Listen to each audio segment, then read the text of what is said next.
അധ്യാപകർ ഉണ്ടോ? അല്ല, അറിയില്ല. 3 പേരാണ്.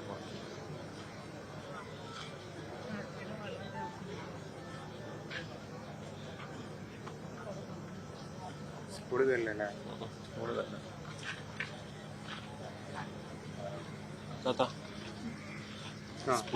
സ്കൂളിലത്തെ ആരെങ്കിലും അധ്യാപകര് ഈ സ്കൂളിലല്ലല്ലോ. അല്ല, ആ സ്കൂളിലത്തെ അധ്യാപകര് ഒന്ന് കാണിച്ചു തരും കേട്ടോ. 3 ആളുണ്ടായിരുന്നു. ഒന്ന് കാണിച്ചു തരും. പിന്നെ അന്നിപ്പോ അവിടെ ആകെ 4 ആളെ ബാക്കിയുള്ളൂ. പ്യൂണും 3 ടീച്ചർമാർ ആ ടീച്ചർമാർ ഇവിടെ ഉണ്ടാവും. ഞാൻ പറഞ്ഞത് അവർക്ക് നന്നായി അറിയാം. അത് ആർക്കും അവരെ ആശ്വസിപ്പിക്കുക എന്നുള്ളത് എളുപ്പമല്ല. കാരണം ആ ദുരന്തം അവർ കണ്ടു, ഉൾക്കൊണ്ടു.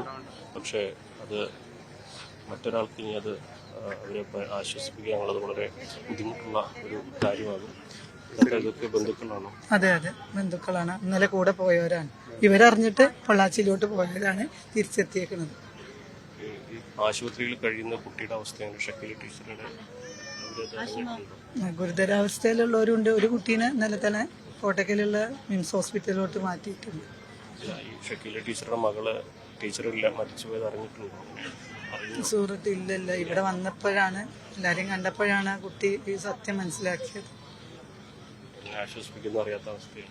ഇന്നലെ ഉമ്മക്ക് പരിക്ക് പറ്റിയെന്ന് പറഞ്ഞാണ് കൊണ്ടത്. അനിയൻ പോയതൊന്നും അവൾ അറിഞ്ഞിട്ടില്ല. അത്രമാത്രം ഒരു ബന്ധേന്ന് അനിയനുമായിട്ട്. ആകെ 2 മക്കളേ ഉള്ളവര്.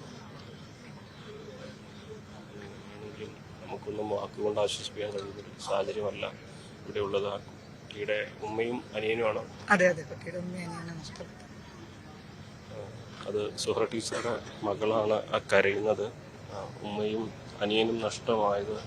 ആ കുരുന്ന് ആ കുട്ടി എങ്ങനെ ഇനി ഉൾക്കൊള്ളും, എങ്ങനെ ആ വേദന അതിജീവിക്കുമെന്നൊന്നും നമുക്കറിയില്ല. അത്രമാത്രം വിഷമം നിറഞ്ഞ, ദുഃഖം നിറഞ്ഞ ഒരു സാഹചര്യമാണ് ഇവിടെ നമുക്ക് കാണാനാകുന്നത്. പഞ്ചായത്ത് മെമ്പർ